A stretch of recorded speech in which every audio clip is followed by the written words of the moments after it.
Boa noite a todos. Meu nome é Rodrigo Galdino, sou médico ortopedista aqui no Rio de Janeiro e venho falar sobre cálcio, vitamina D e associações reais de indicações. Primeiramente, gostaria de agradecer ao comitê pelo convite e vamos então falar um pouco sobre isso.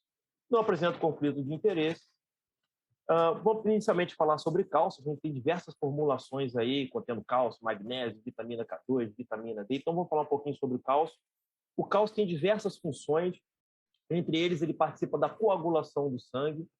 Ele é coenzima-chave, por exemplo, na produção de energia celular, na transformação do ATP em ADP. Ele tem participação na função sináptica, na contratividade tanto do coração como de outros músculos, e na sinalização celular, e o que interessa para a gente aqui, a sua importante participação na mineralização óssea. Então, o cálcio na etiopatogenia da osteoporose, a baixa ingestão de cálcio vai ocasionar uma redução na formação do cristais de hidroxiapatita e numa redução da formação óssea. E também a baixa ingesta de cálcio tende a provocar uma redução dos níveis séricos, então para compensar um aumento do nível de PTH e um aumento da reabsorção óssea. Então, tudo isso pode ocasionar uma osteoporose. Então, a gente conhece alguns tipos de cálcio, né? Cálcio carbonato de cálcio, citrato de cálcio, fosfato de cálcio. Vamos falar um pouquinho sobre cada um. O carbonato de cálcio tem 40% de cálcio elementar, que é aquela quantidade de cálcio disponível para absorção. É o que vai contar para o final. Ele tem indicação para crianças e adolescentes, para homens e mulheres de qualquer idade, para grávidas e lactentes. Agora, algumas observações. A sua absorção depende da acidez gástrica. Ele é comum causar constipação, que é uma queixa muito comum, principalmente no público de terceira idade. Ele pode provocar nefrolitíase, também muito comum nesse público, e deve ser tomado junto à refeição pelas pessoas associadas à acidez gástrica. O citrato de cálcio ele tem 21%, dali é o cálcio elementar. Ele tem indicação em acloridria, em pacientes com câncer de estômago, com gastrite atrófica, em históricos de cirurgia bariátrica e nefrolitíase, ele pode ser indicado. Ele tem uma facilidade que ele pode ser tomado a qualquer hora, ele raramente ocasiona constipação e é mais solúvel e mais biodisponível. O fosfato de cálcio tem 38%, né, é o nível de absorção dele, a parte elementar. Em homens, ele tem indicação em homens e mulheres acima de 70 anos e que você tem uma comprovada baixa ingestão de fósforo. Em pacientes com intolerância à lactose, aquele que vive em instituições e os que têm dificuldade de se alimentar. Agora, algumas observações, que a absorção pode ser alterada também pelos níveis do pH gástrico. Ele pode também causar constipação, menos que o carbonato, mas pode ocasionar nefrolitíase. Ele necessita ser tomado junto à refeição e o fósforo em excesso atrapalha a absorção de cálcio. Eu acho que essas informações são importantes na hora de escolher que tipo de cálcio vai ser prescrito. Vai ser o carbonato, se vai ser o citrato, eu boto uma observação aí para o cálcio citrato malato, ou para o fosfato de cálcio. Só para vocês terem uma ideia, então, o carbonato de cálcio disponível é 40%, para a gente alcançar 500 miligramas de elementar, o comprimido tem 1.250 miligramas de cálcio. E aí também tem as comparações com o fosfato de cálcio e o citrato de cálcio. A necessidade diária de cálcio varia de acordo com a idade. A gente sabe que em pacientes gestantes necessita de uma quantidade maior, mas no público que geralmente a gente lida com osteoporose, geralmente em mulheres acima de 50 anos, a gente indica 1.200 miligramas de cálcio por dia, em homens de 50 a 70, 1.000 miligramas, e acima de 70 anos, 1.200 miligramas de cálcio por dia no público masculino. Existe uma controvérsia com relação ao cálcio e o seu risco cardiovascular. Diversos trabalhos pesquisaram, e a gente pode concluir, ou pelo menos resumir, que o melhor cálcio fornecido é aquele pela dieta, principalmente leites e derivados. É importante suplementar quando a dieta não for suficiente. Então, as doses, principalmente para aquele público que a gente lida na osteoporose, varia de 1.000 a 1.200 miligramas de cálcio no total. Alguns trabalhos mostram que abaixo de 60 miligramas de cálcio dia pode gerar um risco cardiovascular para mulheres e acima de 1.500 miligramas dia, principalmente em homens tabagistas, também pode haver um risco cardiovascular. Então, isso tem que ser levado em consideração na hora de você fazer a soma da suplementação mais aquela ingerida através da dieta. O cálcio na dieta, então, o baixo consumo está associado a hábitos alimentares, às vezes muito deficientes, alto custo de alimentos ricos em cálcio, pouco conhecimento sobre o cálcio, da sua importância para a saúde e a falta de alimentos que sejam enriquecidos com cálcio. Isso não é uma coisa muito comum aqui para a gente no Brasil. Então, a suplementação é necessária aqui para aqueles com baixos ingesta de cálcio via dieta e para aqueles que têm principalmente doenças osteometabólicas, que pode ser necessário uma quantidade um pouco maior, como mostrado. Falando um pouco sobre a vitamina K2, a gente ouve muito falar sobre a vitamina K2, principalmente sobre aquele subtipo 7, né? A vitamina K2 tem uma importância fundamental na estrutura óssea porque ele ativa as proteínas não colágenas da matriz, que contém GLA, o ácido gama-carboxiglutâmico.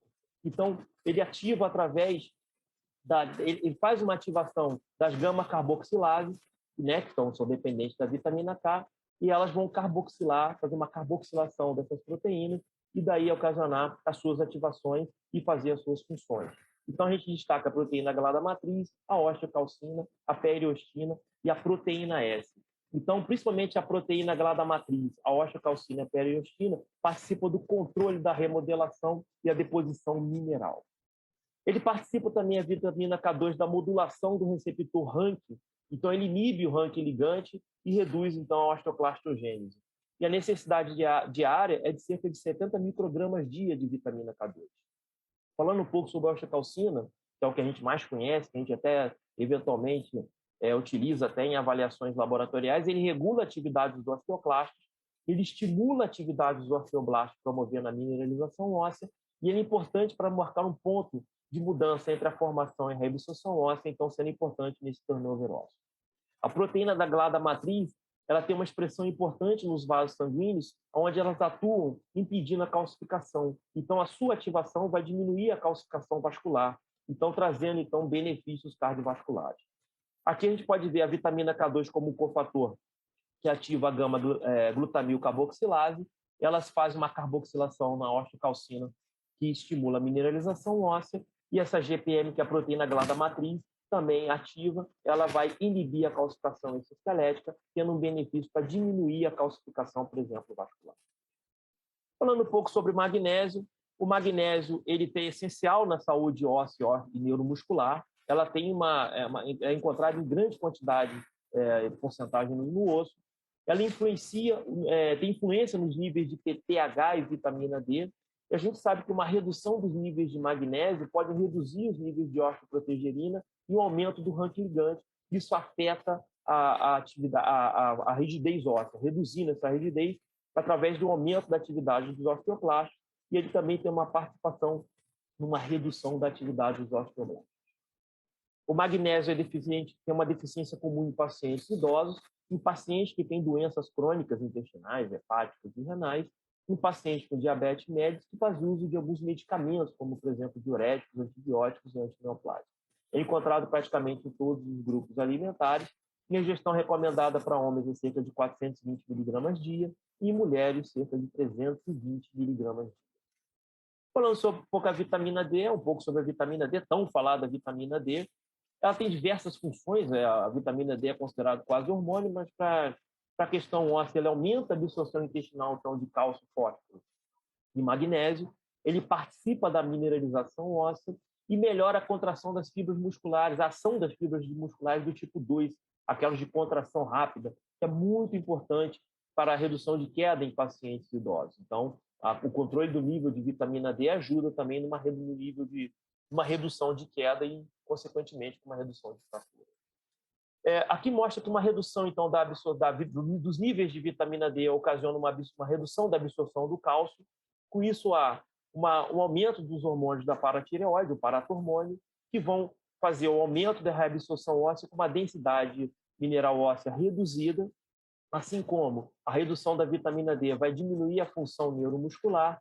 Então, a gente tem uma associação de densidade mineral óssea reduzida, ou seja, porose óssea, e redução da função neuromuscular, vamos botar aí sarcopenia, aumento do risco de queda e, consequentemente, aumento do risco de fratura. A vitamina D geralmente é medido a partir do 25-OH vitamina D no sangue. Existe uma dose de manutenção nos jovens de 400, 800 unidades internacionais dia, e em pacientes adultos e idosos, 1.000 a 2.000 unidades tem que ser visto caso a caso, e no caso da insuficiência, a gente pode fazer uma dose diária de 7.000 ou uma dose semanal de 50.000, isso é protocolar, durante 6 a 8 semanas, e depois, então, a gente muda para uma dose de manutenção. Então, quais são as reais indicações desses medicamentos, desses suplementos, melhor dizendo, que contém cálcio, magnésio, vitamina K2, né? Então, a gente tem contendo carbonato de cálcio, fosfato de cálcio, citrato de cálcio, tem que ser avaliado, como foi dito, então, a condição gástrica do paciente, a condição de constipação, a necessidade que ele tem diária para a gente saber a dosagem que vai ser feita, a medição de vitamina D para termos uma noção da quantidade de vitamina D, a avaliação da necessidade de vitamina K2 e de magnésio.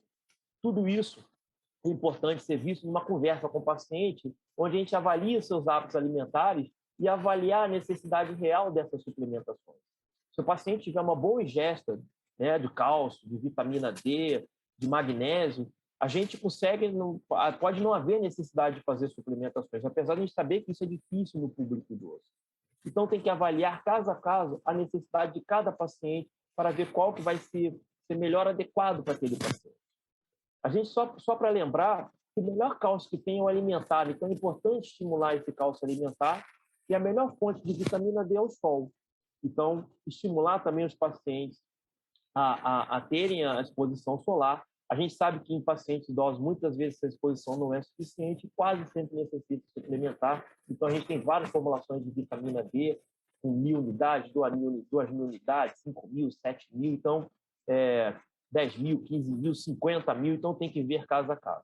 O paciente osteoporótico necessita de um suporte multidisciplinar. Não esquecer também, muitas das vezes, o acompanhamento com o nutricionista, que vai dar uma orientação para esse paciente, para que ele tenha um adequado aporte desses nutrientes, né, desses sais, melhor dizendo, e que reduza a necessidade, muitas das vezes, de suplementações e seus, digamos, efeitos colaterais. Tá? Era isso que eu tinha para passar, avaliar caso a caso. A minha homenagem ao Bernardo Tonick, né? Eterno professor, amigo, enfim. Fica aqui a homenagem, a saudade e dedicar a ele essa apresentação. Muito obrigado.